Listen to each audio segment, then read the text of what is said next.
Greece, as Greece will be a 6-day extension from the 28th of June, coming back on the 3rd of July. I've got most of the confirmation information on that now, so we'll cover that a little bit towards the end of the hour.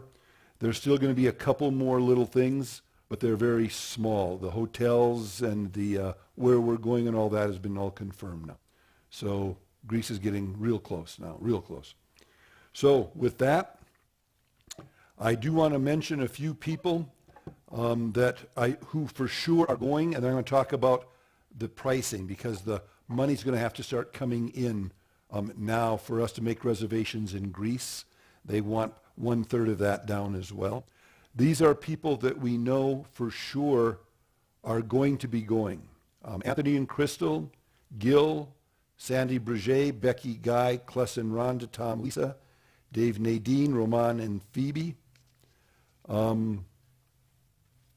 I'm saying Fabian and Monica because you came back the 3rd time.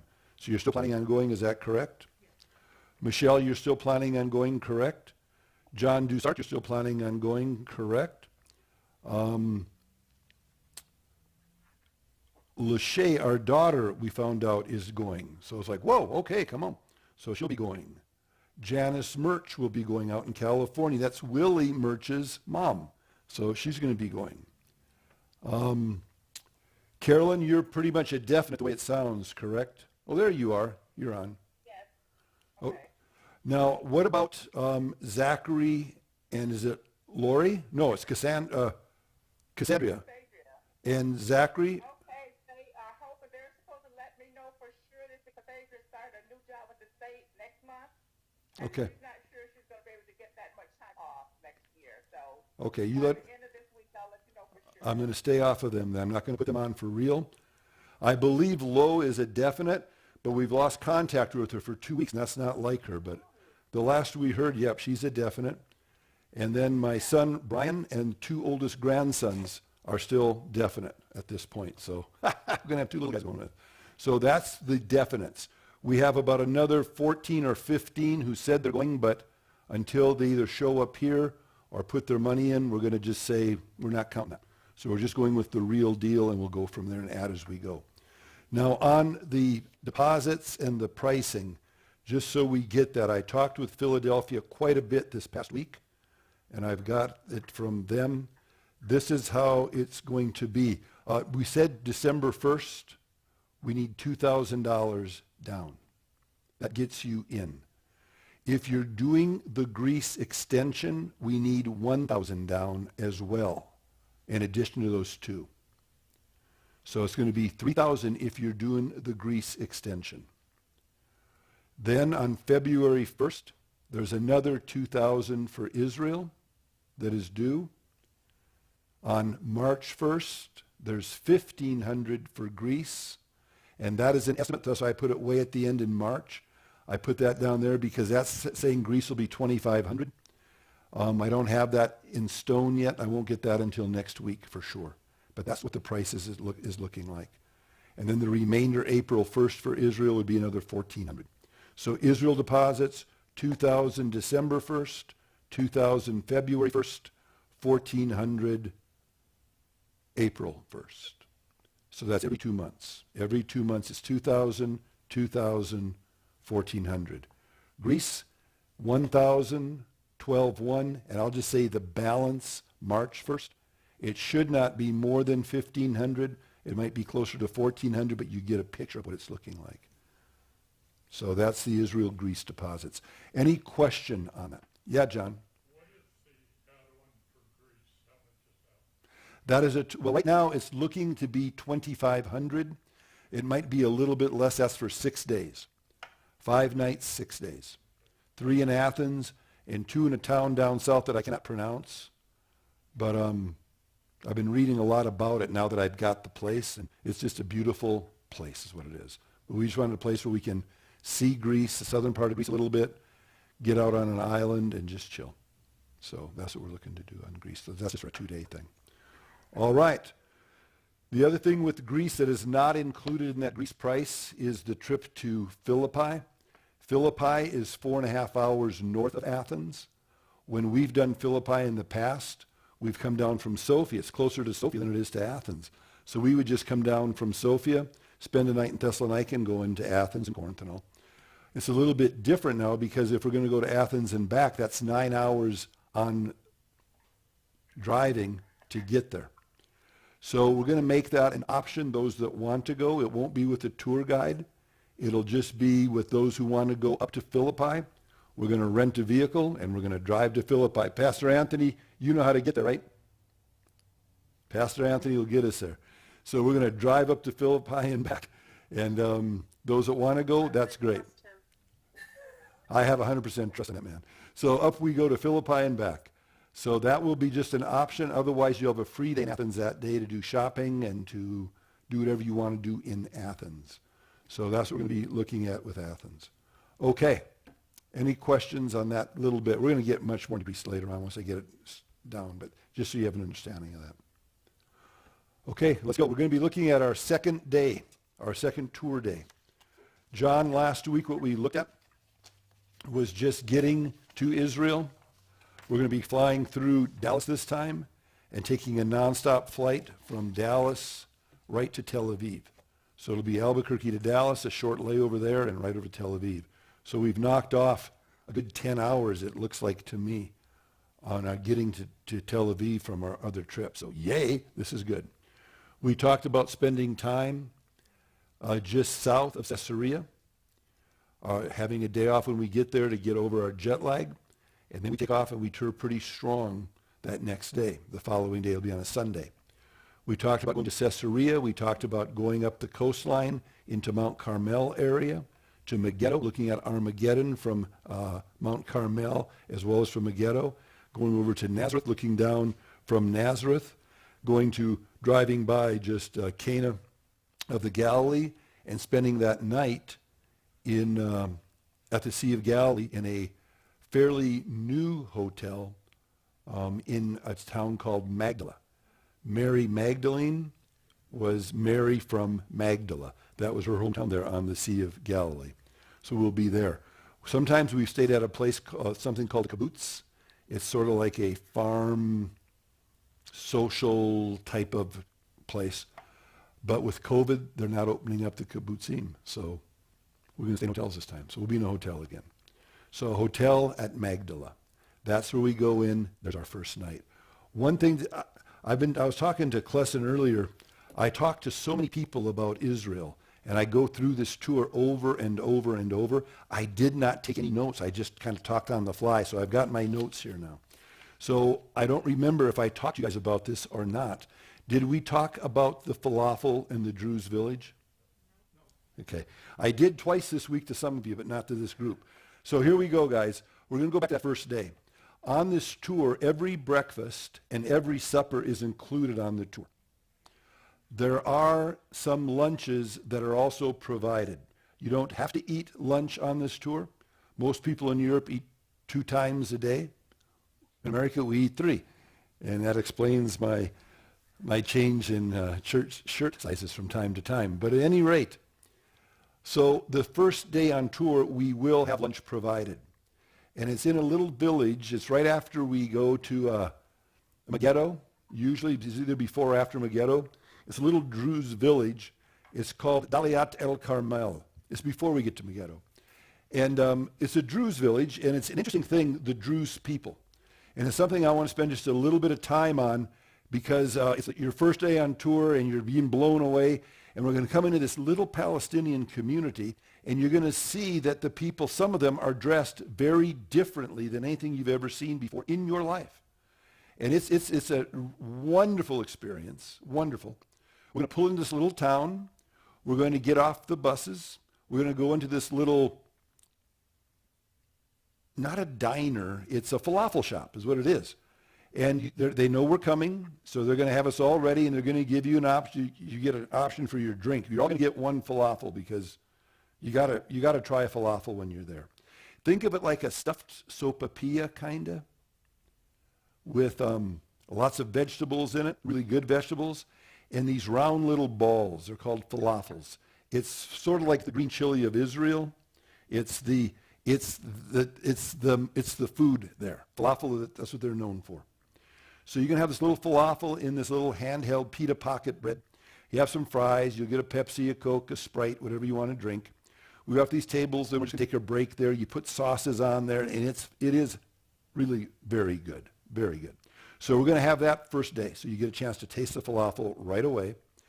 But in this village, it's a Druze, D-R-U-Z-E settlement. The Druze are an interesting people group. They're a people group unto themselves. They live in whatever country they live in, and they assimilate to that country, but maintain their identity. If they're in Lebanon, they get along really well with the Lebanese. If they're in Syria, they get along really well with the Syrians. These are in Israel, so they get along really well with the Israelis. They come under the government, whatever country they're in. In Israel, they even serve in the Israeli army. I mean, they really assimilate into the culture. So here they are, these Druze. They have a religion that is an interesting mix. It's a little bit, Tom, can you help the scale here? There's an interesting mix. There's a little bit of Islam. There's a little bit of, hello. Come on in, glad you're here. There you are. That's Phoebe's sister. I didn't realize who that was. Come on in.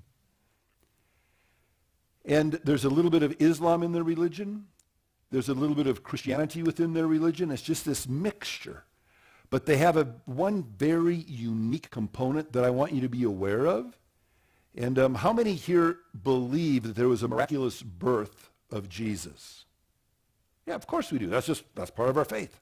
The Druze also believe the Messiah is going to have a miraculous birth. But it's not going to be, or it has not happened yet, is their understanding.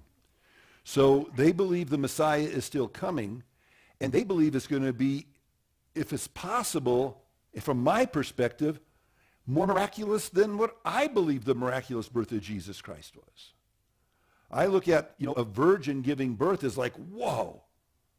The Druze take it up a notch. They say the Messiah is going to be born miraculously to a man. And I'm like, really now?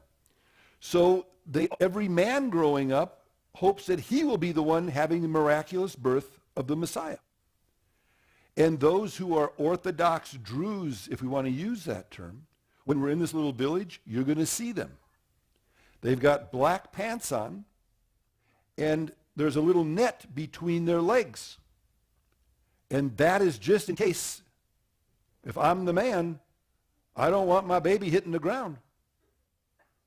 For real. So we say that and we go, oh yes, no, for real. And typically we see one or two. Have you ever seen those, Ramon and Phoebe, when we've been there? Have you got a picture of them? You've seen them? Yeah. Well, Sandy, you guys have seen them? Those are head shakes. Yeah, we've seen them. One trip we didn't, and it was like, oh man, all this talking. I said, oh yes.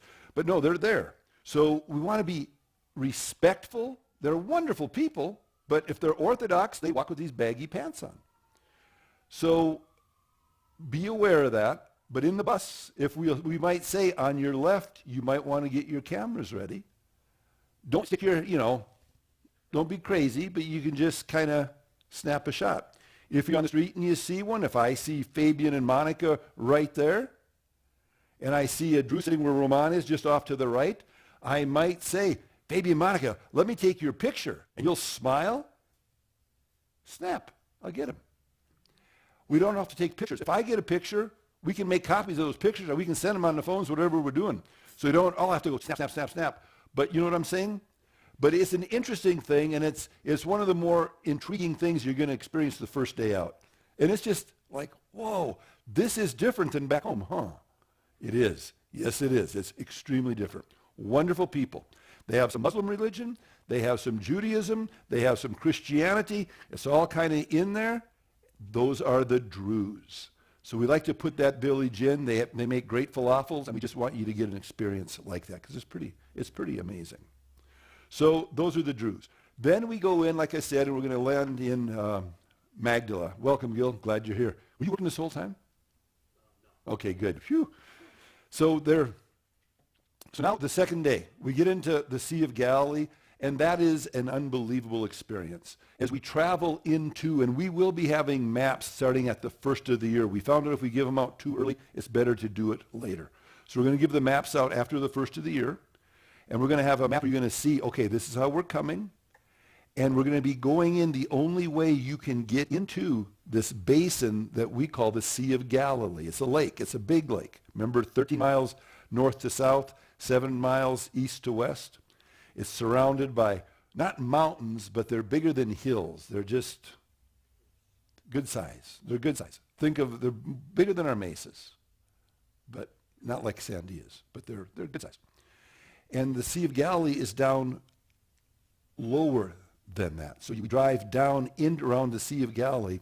There's only one way to get in from this direction we're coming. So we know as we're on our little bus driving these roads, coming in, the Horns of Atene are over here, Mount Arbel is over here. We're coming in this little area. We know this would be the way Jesus and his disciples would walk from Nazareth to Capernaum. And remember, as he was going to Capernaum, he went through a town called Magdala. And it was there he saw that woman we talked about this morning with the Charles Manson eyes. There she was. She had 7 demons in her. And Jesus casts out all 7 of those demons, and she follows Jesus, becomes part of this group of women that followed Jesus and the disciples. That took place in Magdala. That's where we're going to go. We're going to go to Magdala, spend our time in the Galilee sleeping in Magdala. So we'll be in Magdala. It's going to be on the southwestern shore of the Sea of Galilee. And then from there, we're going to be using, that is going to be our headquarters. When Jesus went to the Galilee, his headquarters wasn't in Magdala. It was further up the coastline to the northwestern edge of the Sea of Galilee, a place called Capernaum. So Capernaum becomes the major place for Jesus' ministry. Now, I'm going to go out of order this time instead of doing day 2, day 3, because we sometimes switch anyway, and I might switch this time, but I'm going to do the switch now just because this day is so important that I want to just cover it right now. So we're going to do it. One morning we're going to get up, and we're going to hang around the Sea of Galilee the whole day. One of the more significant days of the trip. Because remember, this is where Jesus was for 3 years when he was in the north. He would take little day trips or week trips out, but he'd come back to Capernaum, come back to Capernaum, come back to Capernaum. We're going to get up in the morning, and we're going to go see something that is almost like, are you being serious right now? Pastor Anthony, that's for you. But it's like, are you being serious right now? Because we're going to go over to a town called Tiberias, and there they have a museum. And in that museum, they built the whole museum for this one main piece of archaeology find that they discovered. And it happened a few years back now, about 30 years ago, 25 years ago, 30 years ago. There was a drought in Israel.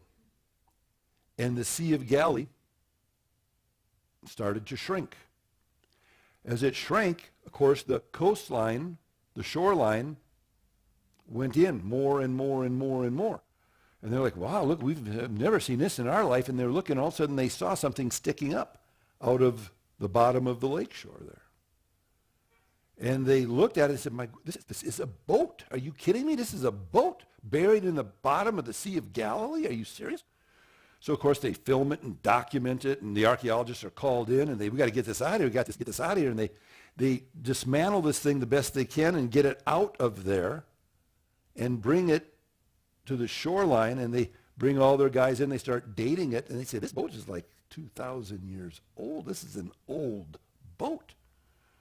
Well, for us, that's unbelievably significant. And the state of Israel knows that's significant to Christians. They know that. So they built this museum. They put this boat in there. They made this big documentary film about finding it, how they did all the things, what they did to it and all. And we actually get to go in and see a boat. Stop and think about that. Now let's go back 2,000 years. What's going on in the Sea of Galilee 2,000 years ago? Yeah, that's when Jesus is hanging out down there. So now we got the size of this big old boat, Not saying that's his boat. No, of course not. But what we are saying, this is the size of one of the bigger boats in the days of Jesus. And it's a big boat. So then what did the Israeli Ministry of Tourism do? They said, we need to build replicas of these boats and let the Christian tourists come onto these boats and take them out in the Sea of Galilee, and they'll actually be on a boat about the size and the dimensions and the shape, form, the best we can tell from what we found. You'll actually get a chance to experience that. That's what we do.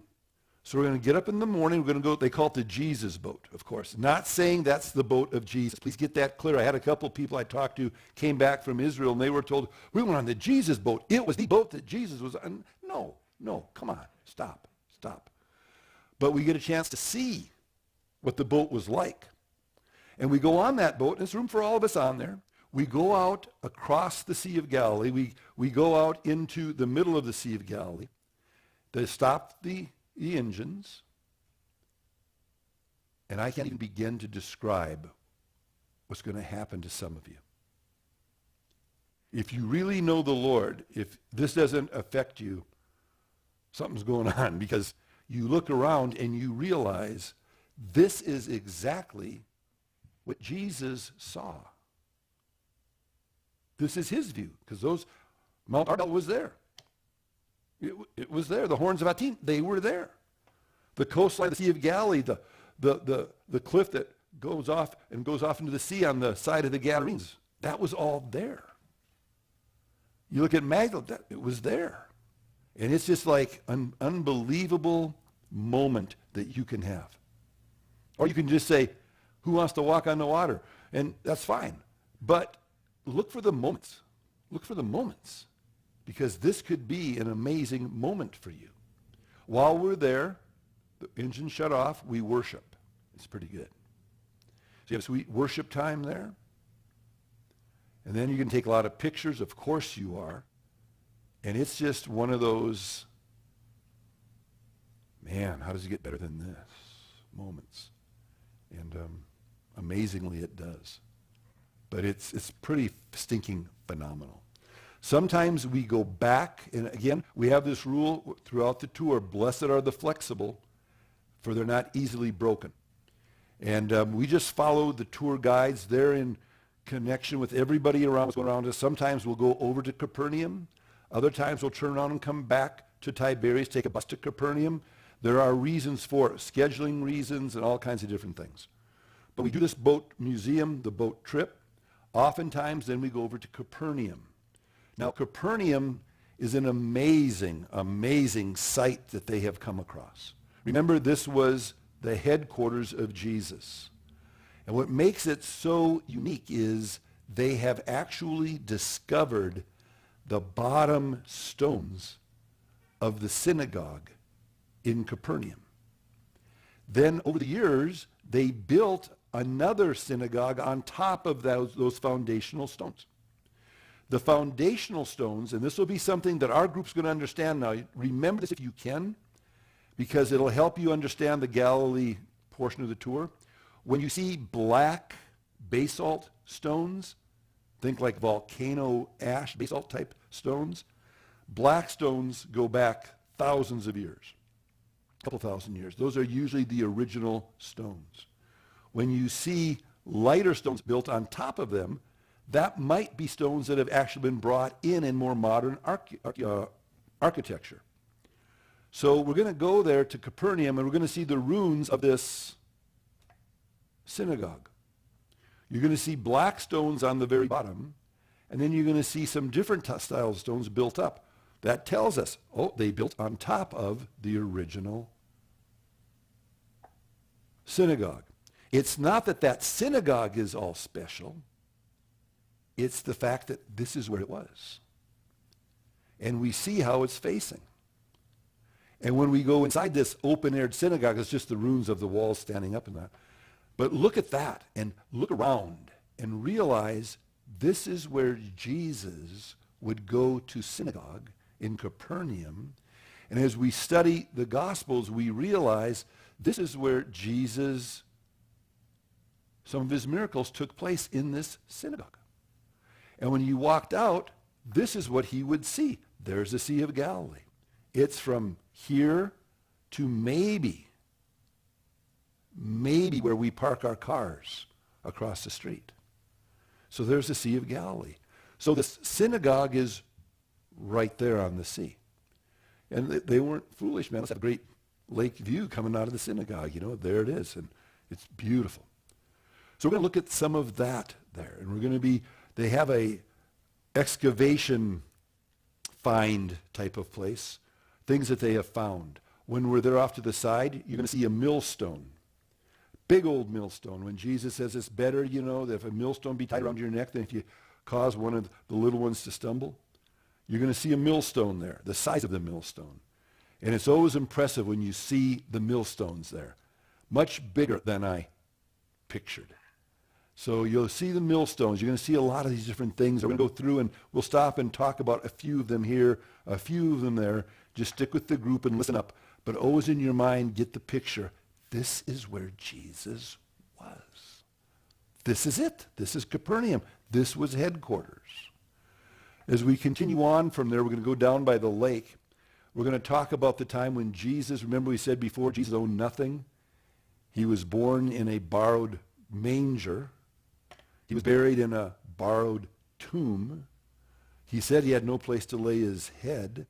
And even when we go to Luke 5 and we see him speaking from the shore at Capernaum, he borrows a boat. So we got on that shoreline, and we're going to cover that scripture there, where Jesus stood in a boat and had Peter push off from the shore a little bit because the crowd was coming around him more. So he'd go out there so they get closer that way, and he was out there. We're going to be right there in Capernaum on that shoreline. So when we read that, it's like, what in the world is going on here? It's just amazing. It's an amazing thing. Now fast forward to the year 2022 while we're there.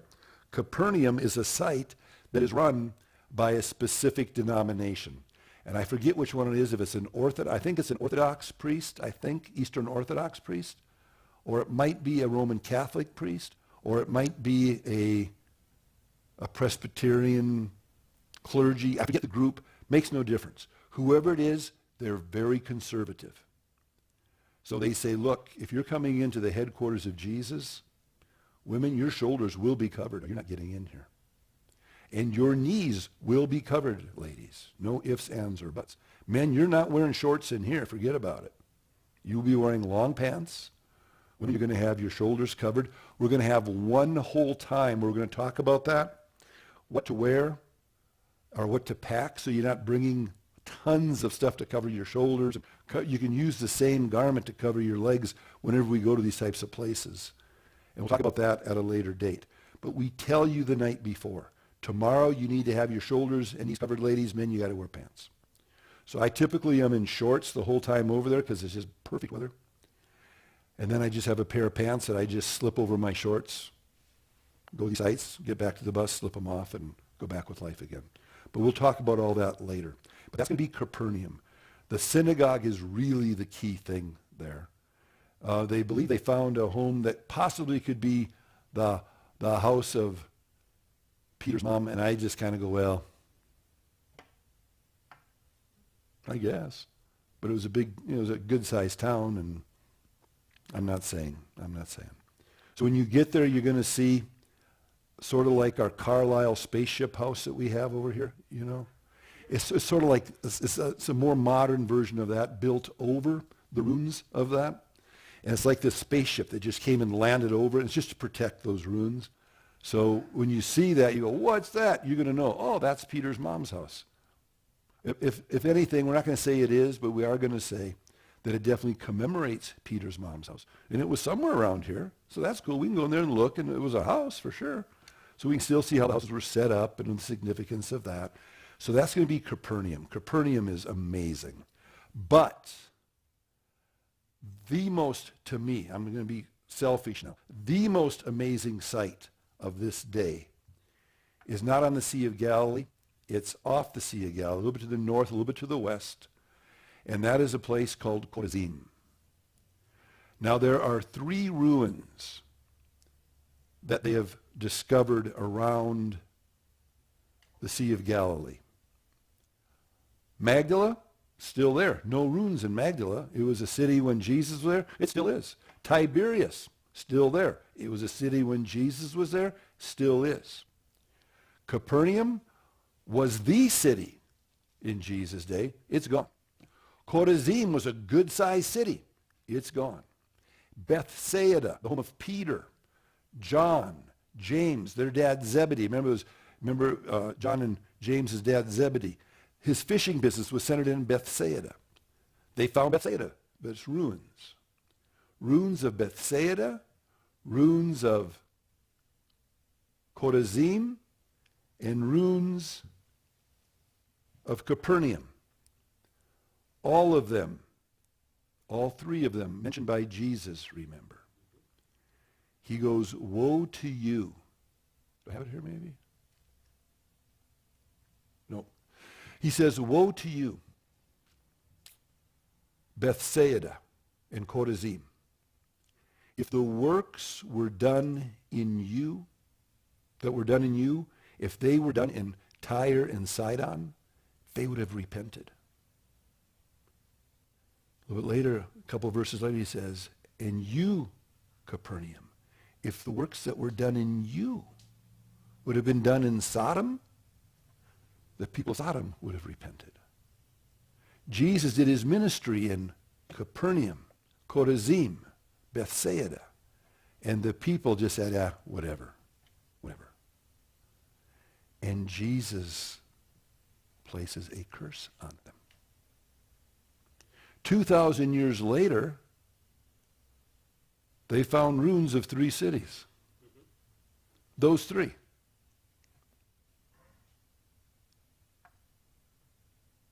So Gil, I'm going to challenge you. Pick 3 towns that are not going to make it around here when everyone else is going to. Pick any 3 you want. What ruins? What are the odds of Gil getting that right? It's just not going to happen.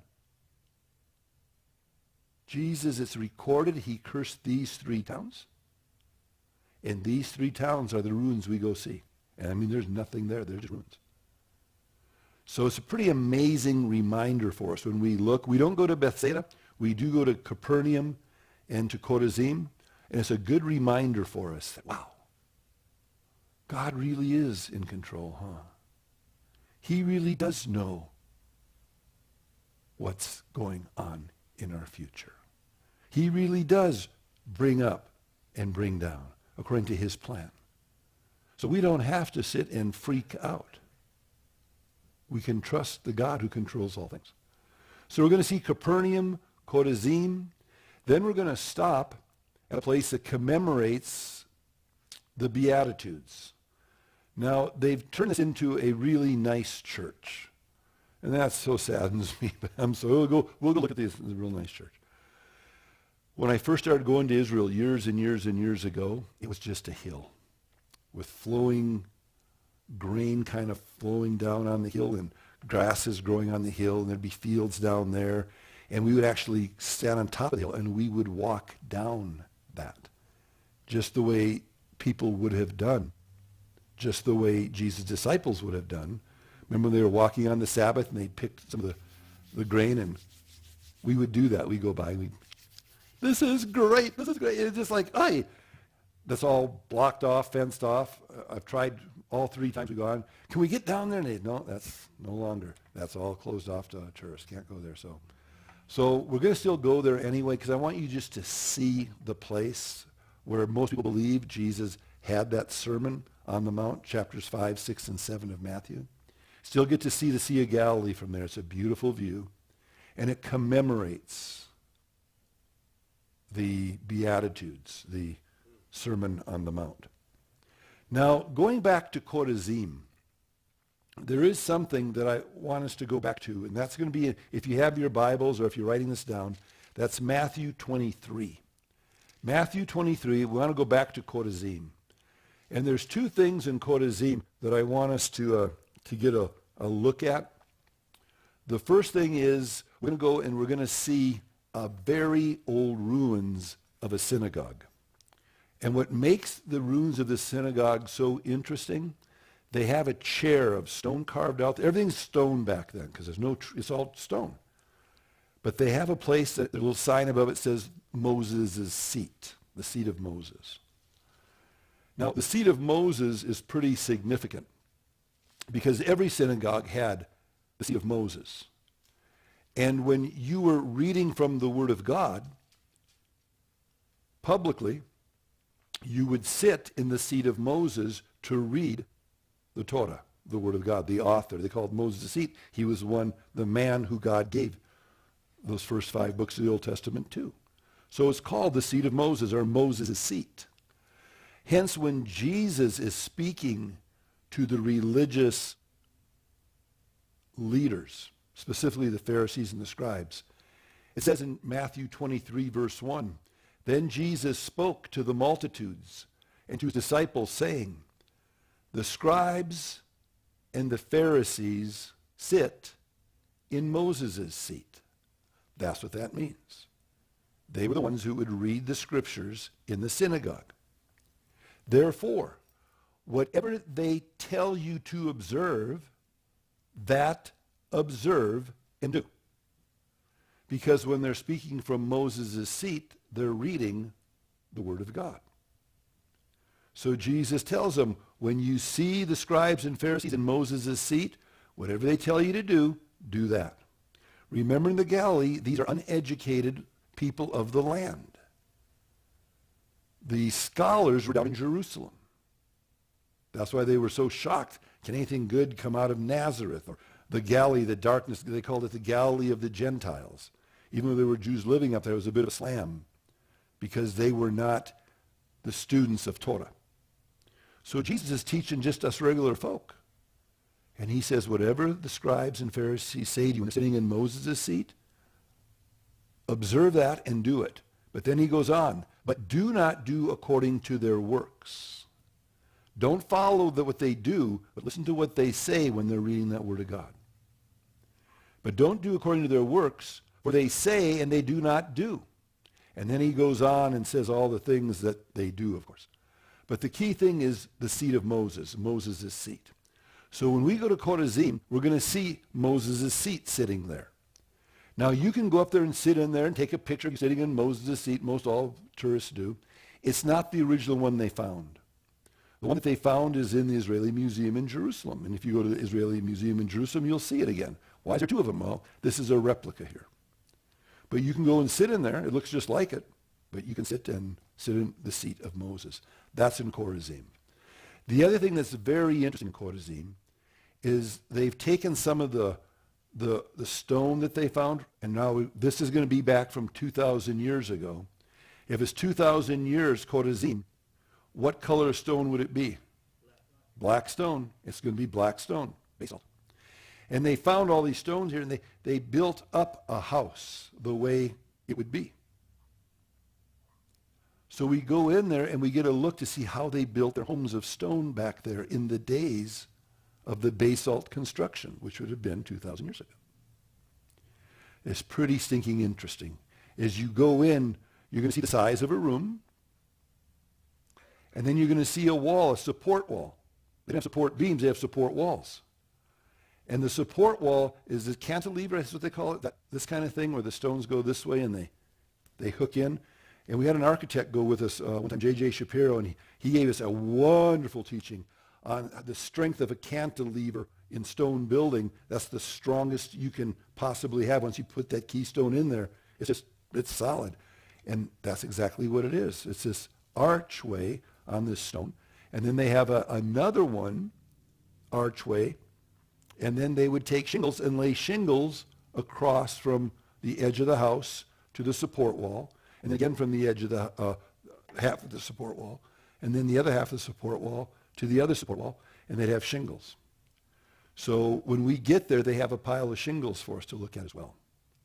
So we're going to ask some of you guys, bigger guys, to go ahead and lift up a shingle. And we tie that into Mark chapter 2. Remember when Jesus was in a room of a house, and it was so full that people couldn't get in anymore. Then they had this guy who couldn't walk up their leg. And 4 of his friends carry him up onto the top of the roof. And of course the question is, In my Sunday school, the top of the roof, it looked like a Hawaiian roof. It had just kind of grass on top of the roof. And how do you get 5 guys on top of that roof? But then it said they opened up the top of the roof and they lowered him down right in front of Jesus. When we go to Chorazim, this is not where it took place. It took place in a different town. But when we see this, Mark chapter 2 will come alive for you. And you're never, ever going to see that the same again. It's amazing. So that is this first morning. We go on the boat to Capernaum, Chorazim, and then we go back to Tiberias, and we have lunch there. This lunch is also provided on the tour. And it's kind of a fun lunch because we're going to have it's a fish lunch. And it's just fish and fries. That's fish that they've caught in the Sea of Galilee. And it's sort of like an tilapia kind of, I would say. It's called St. Peter's fish, and this specific strain of fish is only found here in the Sea of Galilee and in South Africa. But that's where these 2 fish are found, and so you're going to have a fish, and it's a fish meal. Those of you that have never traveled out of the States or out of New Mexico, I want to just talk about this real briefly. We are going into their home. This is their home. So we go in, we eat what they give us. And if we don't, you just can't eat it. We don't have to make fun of their food. This is their food. Some of the things that are a little bit different for some folks is the head of the fish is on there. That's okay. Don't eat the head. It's okay. But we're going to go, oh, no, how can I? Don't do that. Don't do that. We're there. So just eat the fish. It's really great. You're going to love it. Their fries are great. Their Cokes are great. Their coleslaw is great. And this fish is fantastic. Now, if someone says, I just can't eat fish, I believe they give you an option. Is it chicken or something? I forget is it chicken? But, man, I want to encourage you, eat the fish. Just eat the fish. You're in Israel, man. Try it. Try it. You can get chicken back home. But try the fish. It's worth trying, unless you just can't handle fish. But it's worth eating. But let's blend in. If any of you have ever read the book, The Ugly American, anybody ever read that book? No one? It's basically a novel about sometimes Americans go overseas and we expect it to be like America. Don't do that. Don't do that. This isn't America. This is Israel. So we're going to go be there. We're going to be so respectful of their culture, of their food. Do we agree with everything that they do politically? No. Do we agree with everything they do religiously? Absolutely not. But we know that they are God's chosen people. We know that. And we do know we're there in the land that God has given them. And we do know this is the land that Jesus walked on. And we're going to be in their culture, on their land. We're going to be so respectful to them. And it's just going to be a privilege to eat some food that I never thought I'd put in my mouth. And I'm just going to eat it and go, that's pretty good. And enjoy. Go for the experience. So we're going to have that fish dinner there on the Sea of Galilee. It's going to be wonderful. You're going to love it like everything. Then also, what we do that day is we go to the other side of the Sea of Galilee, to the east side. And on the east side is the only place around that entire circumference of the Sea of Galilee where you're going to see a cliff that just drops off into the sea. And we go over there, you can see tombs up on the hill, little caves, but they're decomposing chambers, remember. There they are. And when we're there, it's called Kursi, is the term they use today, K-U-R-S-I. It's the land of the Gadarenes. Mark chapter 5 talks about that. Remember where the demoniac was over on that side, and Jesus comes from Capernaum. When we're there, we'll point, there's Capernaum. By this time, you're going to know where Capernaum is. There's Capernaum right there. You know, he came right this way. He got out of the boat, remember, and that man was there in the tombs cutting himself, going crazy and everything. And Jesus, what's your name? Remember, he said, my name's Legion. There's many of us in here and all. And Jesus says, you need to go. Get out of here. You got to leave him. Remember, they begged, don't put us into the abyss. Oh, you just taught this, didn't you? Don't put us into the abyss. And they say, can we please, pretty please, can we go into those swine over there, those pigs? Remember, pigs were already considered unclean by the Jews. So the question is, why these Gadarenes got rid of pigs? Jewish people being pig farmers. What? But then it is an illegal crop. It's a big-time illegal crop. But we remember, we go way back in the Old Testament when Joshua was bringing them in, or Moses still was bringing them into the Promised Land. Remember, it was the Reubenites, the Gadites, half-tribe Manasseh. Said, I know God's given us the land over there, but this is good here. We like this. Can we have this, please? And they said, if you want it, you got to go and help your brothers get the land, but you can go back here. And they did. And they settled for less than God's best. It was good enough. And years later, generations, 1,000 years later, 2,000, 1,000, 1,500 years later, here comes Jesus to the land of the Gadarenes. And what are they doing? They're raising pigs. So what we allow in moderation, our generations going further down end up getting involved in it in excess. So every time I hear, oh, this generation, I don't know what happened, look in the mirror. That's what happened. That's what happened. Look in the mirror. So we look at that when we go over, but it's amazing because it talks about in the tombs, and you see the tombs. And the pigs, remember, they go into the pigs, and they run off the cliff, and they go into the sea. That's the only place where there's a cliff around the whole Sea of Galilee. Hasn't changed. There it is. So we know this is where this happened. In the land of the Gadarenes, there's the cliff, there's the tombs, boom. Now you read Mark 5, and it's like, man, you can smell it, you can hear it, you can see it. It's amazing.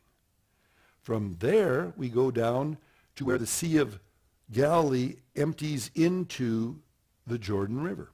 The Jordan River has three sources up north. One in Lebanon, one in Caesarea Philippi, and one Mount Hermon. And they all flow together, and they come in from the north into the Sea of Galilee.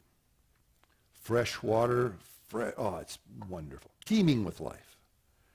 It comes out of the Sea of Galilee. The Jordan River continues going south. Right where that comes out of the Sea of Galilee, just very close, within, I would say, 300 yards, maybe a quarter of a mile, maybe half a mile, not far. They have a place there. It's a baptismal site. And it's a place where we can go in.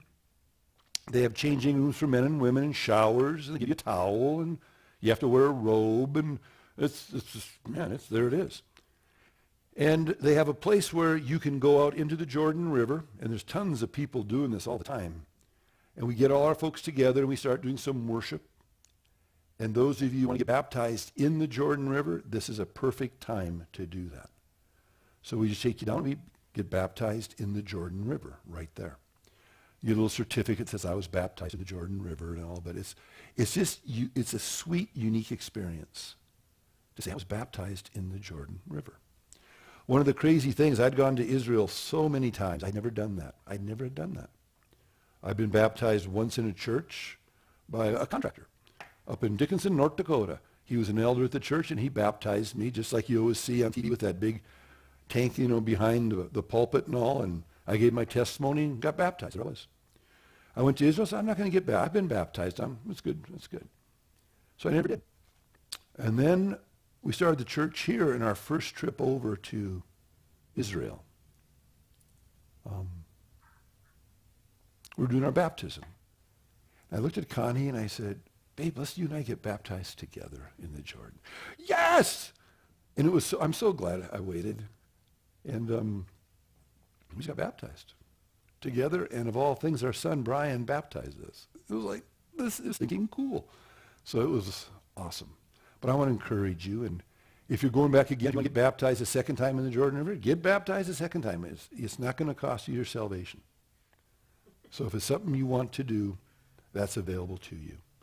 There's no cost involved. It's just if you want to do it. That's how we end that day. So that day is pretty amazing around the Sea of Galilee. Stop and look what we did now. We did the Jesus Boat Museum. We took a boat across the Sea of Galilee. We went to Capernaum, saw the synagogue, did a study on the shore there. We went up to Chorazim, looked at Moses' seat, and looked at his construction of a house, how that all worked, tied that into Mark chapter 2. We went and had lunch, went over to the land of the Gadarenes, saw the cliff and the tombs, went down and got baptized, and now we go, and now you're going to have a meal like you will not believe. And that's our first day in the Galilee. Kind of got it?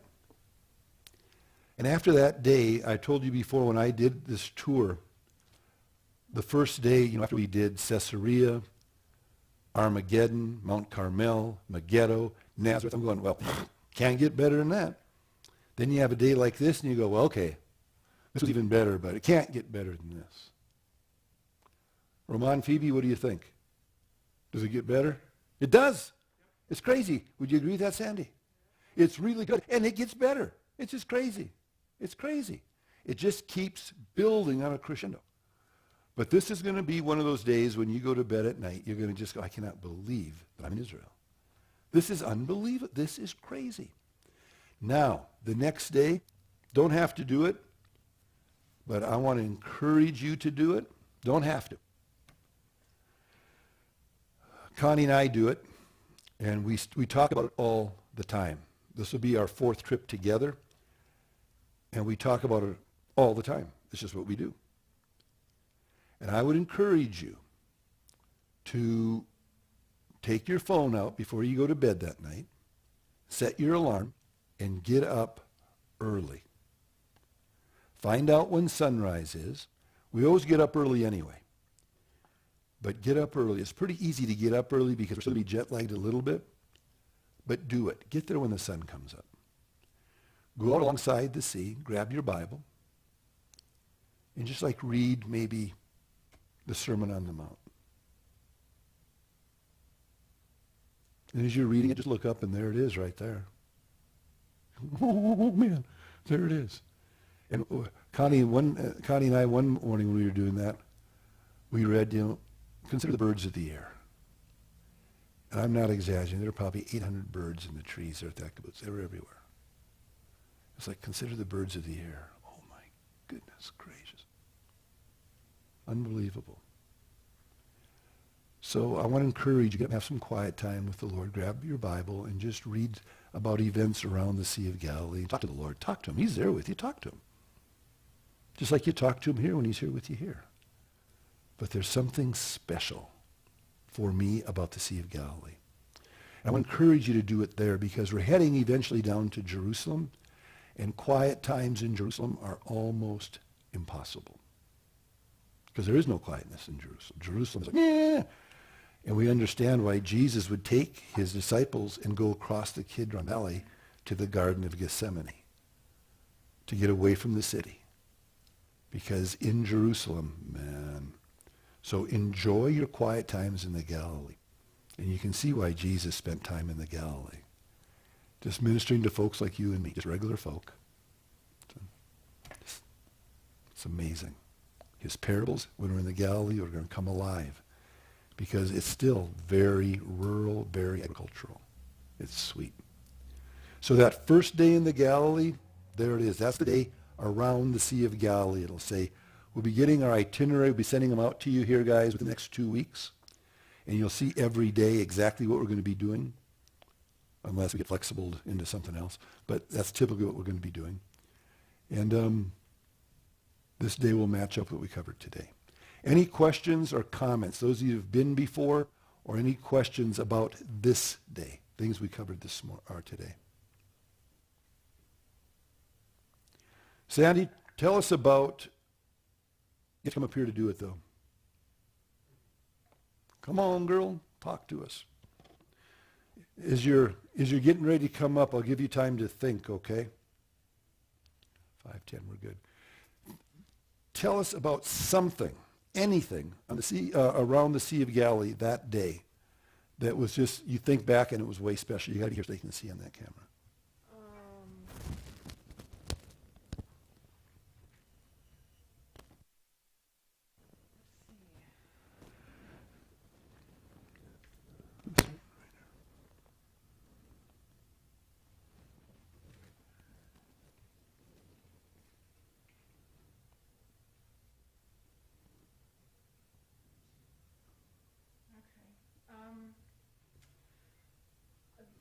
So Take your mask off too. Okay, thanks. As he is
and it's pretty amazing to just be out in the Sea of Galilee with the people that you love around you, and there's other people there too. I mean, it's an open beach, and there are Israelis there with their kids and whatever, and they're playing games in the sand, and like almost like a racquetball kind of game they like to play there. And anyway, there's kids running around and sandcastles being built, and it's just a normal day in the life of an Israeli family having a good day or having a vacation day together. And I can just remember being out in the water, and one time I remember Pastor Khan said, "What do you suppose Jesus looked like?" And I was like, "I don't know. I mean, we've got all these pictures and paintings and things." And he said, "Right there. Look at that Israeli guy right there. He probably looked like him. Or maybe that Israeli guy over there, maybe he looks like him." And I was like, oh my gosh. Do you look like Jesus?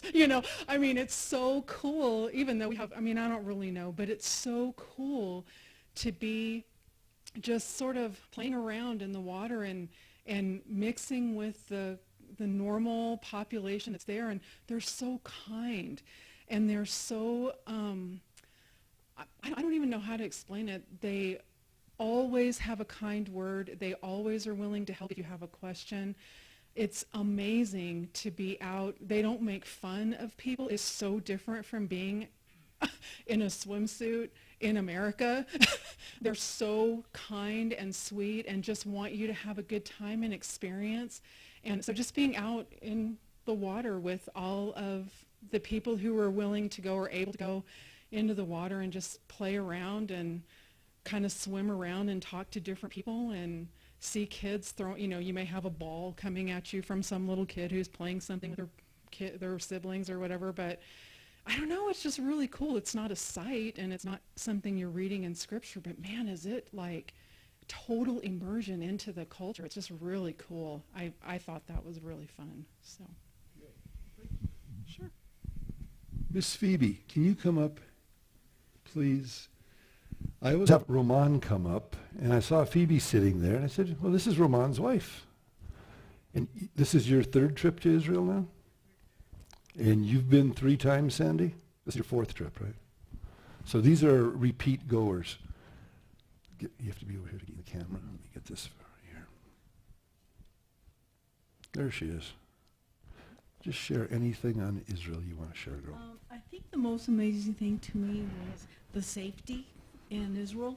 You can go out any time of the day and any time of the night, because Roman and I like to go doing things after we close up for the evening, and we just walk and walk and walk and meet people, and they take you. They'll just look at you and they'll say, "Are you looking for something?" And you'll just say,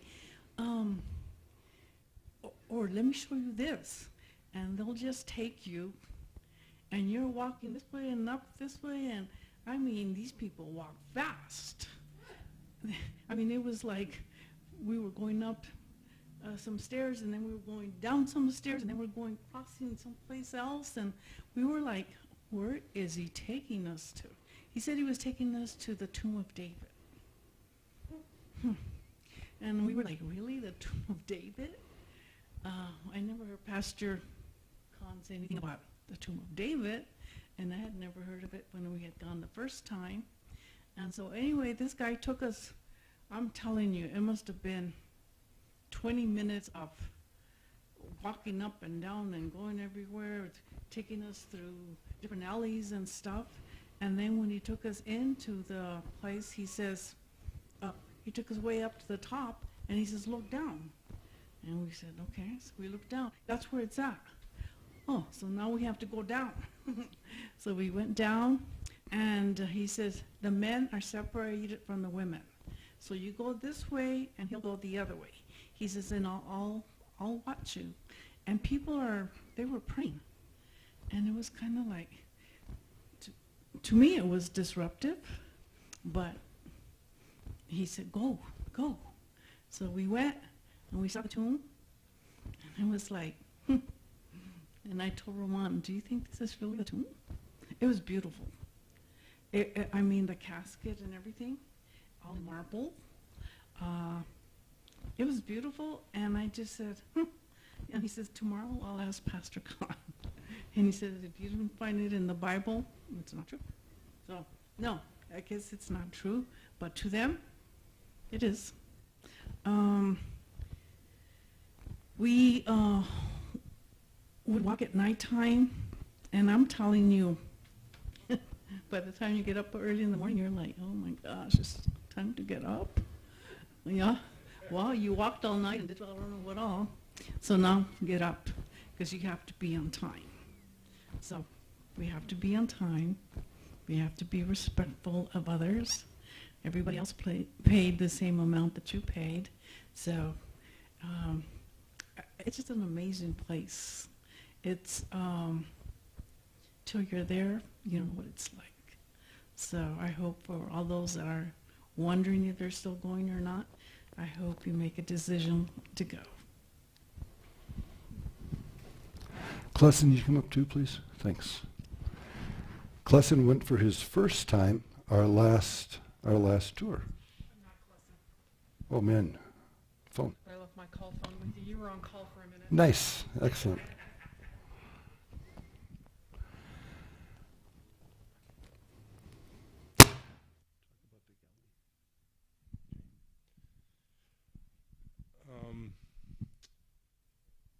It's pretty amazing when Pastor Khan talked about when you just head into the Sea of Galilee from the area that Jesus himself would have walked, you know, and get that same view and how that opens up. And then after a couple of days in the Galilee, you realize just how small of an area it actually was and how he just walked around everywhere. And we go up to the top of that Mount Arbel right there, and you look down, it's right on top. Magdala is right down below you, and you can just see that whole coastline of the Sea of the Galilee go around to Capernaum and around right there. You can just see like that 2 or 3 miles right around the northwest side of the Sea of Galilee. And you just realize that's where Jesus was for most of his ministry. You can see it all right there, and you're just standing there for a minute. You don't have to talk to anybody or say anything. You just stare at that, you know, and it's just a beautiful moment. And when you have different moments like that, you could take any day or two of this trip, and it's worth the money that you put in just for even a couple of days of this trip. And every day I was completely blown away. I mean, I thought the Sea of Galilee was my favorite part of the trip, just because you get away. It's more in nature, you know, kind of like northern New Mexico kind of look and everything, you know. But even with that being like the most peaceful part of the trip and a lot of Jesus' ministry, every day got better and better and better. And maybe 3 or 4 times every single day, my mind just exploded at what I was experiencing, you know. And the next day it would happen again, and the next day it would happen again. And it's not until you get back. Not until you get back, you start looking. My wife and I, we each had our own cameras. We were there for like 17 days, and we each took 7,000 pictures. 7,000 pictures, 14,000 pictures on that trip. So I'm so excited about going back this next time and getting my face out of my camera and just being able to experience a little bit more. And what a joy it is. I know people that have been there before know what it's like to be there for the first time, and they were so respectful on making sure that we got to see what we wanted to see, you know, and pointing different things out and say, make sure you focus on this and don't miss this and don't see that. And it's going to be so much fun going there and experiencing it with people that are seeing it for the first time, with Fabian and Monica and Pastor Gil. Just seeing the looks on your face when you see the Sea of Galilee for the first time, you know, it just doesn't get any better than that. So really looking forward to it.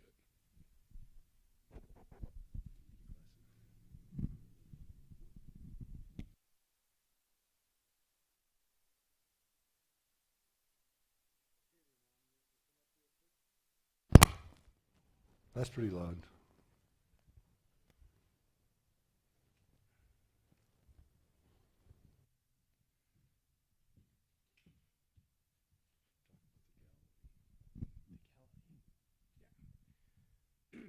The Sea of Galilee. It's just so nice. Can't describe it. Just being in the water, swimming, and just staying really quiet. And just experience it, you know.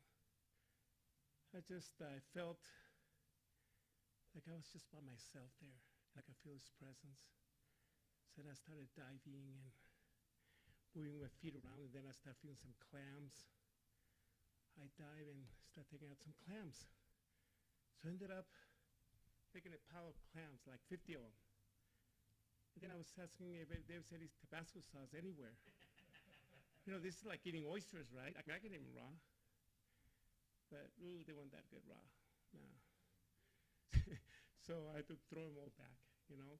But the Sea Galilee is wonderful. I mean, you think it's a sea, but it's actually a lake. And everything, if you look around, everything's pretty close. So now you can see the different lights of the cities and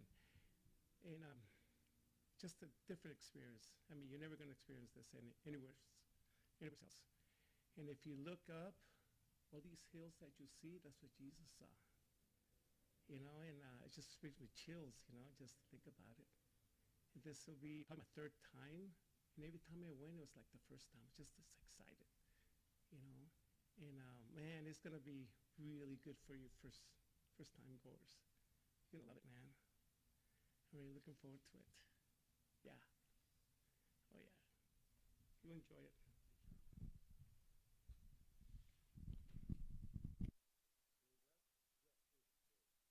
The next day, what we're going to do is, that's the first day. The next day, next week we'll look at that.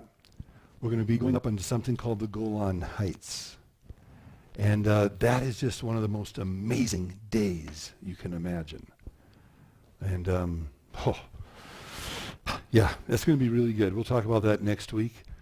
But we're going to be going to see a place called Caesarea Philippi. You're going to see a fig tree. You're going to see the gates of hell. You're going to see a worship place for a Greek god that had horns, cloven hoofs, a tail, was red. And that's something. So we're going to look at that worship center.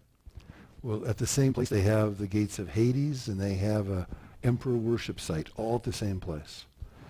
And it was there, at the time it was a city, now it's in the country. And it was there that Jesus took his disciples to get away and to ask them, who do people say that I am? And who do you say that I am? So we go to the very place where Jesus took his disciples, and we ask ourselves that very same question. It's pretty sweet. We're going to go to something that Klesson talked about. We're going to go up into the Dan Nature Reserve. It's a wonderful, very easy little hike. And we come across, next week we'll be looking at this in 1 Kings chapter 12. We're going to be looking at an altar that was built there, a false altar built by Jeroboam. I'm going to give you the background of that next week a little bit more. They excavated that. They found it. They've also found the gate that was the gate of Laish. That's important for the Jewish people because it was the gate from the north, how to get into Canaan. And many people believe that that would have been the gate that Abraham would have entered into the promised land from. Don't know, but they believe that. But what's interesting about it is it is definitely a 4,000-year-old structure, made from clay, not from stone. They dug it out, and there it was. And they've got it all covered now so the rains can't get at it, nothing can get at it. But it's interesting to see. And we'll see another gate, a gate from the days of King, I believe it was Jeroboam II. And they've excavated a gate there, so we'll see how the gates work in Israel's days as well. So it's going to be up there. It's also the time we get to go up and go into a machine gun area. We look over from modern day stuff. Now we'll cover that later as well. Where we look down into Syria, and we see a United Nations camp there. And they let us go into this little area. For the guys, it's fun because we get to go and see their lookout points from Israel looking over into Syria. And it's sweet. For all of us, as we stand there, we see the road that goes from Jerusalem, tar road now, all the way up around the corner of Mount Hermon. And usually we'll see a little bit of haze there from just the air pollution of the city of Damascus. And we'll know that that is the road to Damascus. And we remember out of Acts chapter 9, when Saul of Tarsus was walking on his way to Damascus, or riding on his way to Damascus with his guys, and he met Jesus for real, the glorified Jesus, and he fell to his feet, was blinded and all. Happened on the road to Damascus. So we don't know where, but somewhere on that road it happened, and we see many miles of it. So it's an interesting day up there. The Dan Nature Reserve, we'll talk about that next week. It's stinking beautiful. And we'll talk about the significance of that next week as well. So there we are. There's your almost hour and a half. Any questions from any of you guys on there?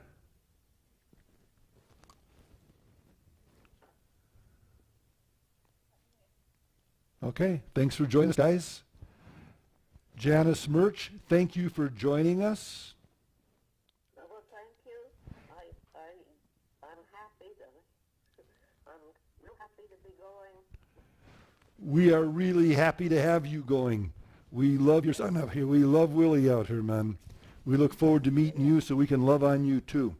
So Okay. we'll be doing this. We're going to be doing it the first 3 Sundays.